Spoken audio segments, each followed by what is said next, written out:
नमस्कार गावाल्यांनो. तांबा कृषी पर्यटन केंद्र कुडाळ माड्याचीवाडी येथे आपलं मनपूर्वक स्वागत. गावाल्यांनो, कोकणामध्ये वेगवेगळ्या प्रकारची शेती केली जाते. भात लागवड केली जाते, नाचणी केली जाते, त्याशिवाय उडीद केले जातात, कुळीद केले जातात. बरीच अशी विविध पिकं घेण्यासाठी कोकणात छोटे छोटे वाफे केले जातात. मोठ्या प्रमाणात केली जाते, अधिक छोट्याही प्रमाणात केली जाते. आज बघा, आम्ही तांबळ्यावर नाचणे लावलेलं आणि ह्या नाचण्यातनं आपल्याला उत्पन्न काय मिळतं?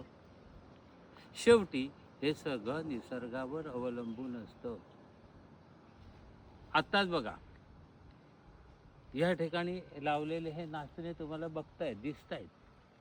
आव्हान लावलेलं होतं, आता थोडंसं कणसं यायला हळूहळू सुरू झालेली आहे. ही कणसं हळूहळू मोठ्या प्रमाणात येतील किंवा छोटी पण येतील, कारण कोकणाची जमीन ही सुपीक करावी लागते. त्याच्यासाठी आपण जास्तीत जास्त गोवर आणि रकियेचा वापर करतो. आपण आज नाचणी हे पीक आपल्याला आपल्या सकाळच्या न्याहारीसाठी भाकरी म्हणून कोकणात वापरलं जातं. नाचणी ह्याच्यामध्ये चांगल्या प्रकारचे प्रोटीन आहेत. लहान मुलांना पूर्वी खिमटी करून द्यायची पद्धत होती. नाचणी सत्व आहे, नाचणी पापड आहेत. आता ह्या एक पिकापासून पूर्वी फक्त भाकरीसाठी वापरायचे, आता नवीन पद्धती आल्या, शेतीपूरक काही व्यवसाय आले.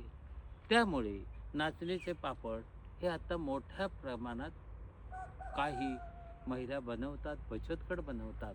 आणि या बचत गटाच्या माध्यमातून वेगवेगळे नवीन टेक्नॉलॉजी आल्यामुळे इथे रोजगार उपलब्ध झालेला आहे. आज आम्ही ह्या तांबळामध्ये हा एक छोटासा प्रकल्प केला आहे. या प्रकल्पामध्ये आम्ही प्रयत्न करत असतो की हे बघा, नुकसान फायदा हे बघण्यापेक्षा तुम्हाला त्याच्यातनं कुठेतरी माहिती देऊन ह्या कोकणाबद्दलचं प्रेम वाढवणं, ह्या कोकणाबद्दलची आपुलकी वाढवणं तुमच्या मनात कुठेतरी आलं पाहिजे. अरे, मीही माझी एवढी शेती आहे, कुठेतरी गावी गेल्यानंतर कमीत कमी थोडंसं उत्पन्न घ्यावं. आताच बघा गावाल्यानं, की आता कोरोनाचा काळ गेला, सगळ्यात श्रीमंत कोण होता? तर शेतकरी होता. का? तर त्यावेळी सगळ्यांच्या नोकऱ्या गेलेले, रोजगार गेलेले. पण शेती हा असा व्यवसाय आहे जो सदैव आपल्याला प्रगतीकडे नेतो.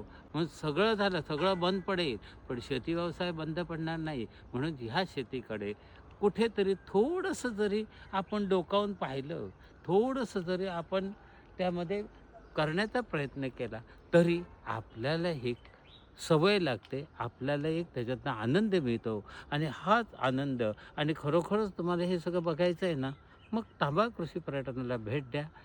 कसं वाटलं ते आम्हाला कळवा. धन्यवाद.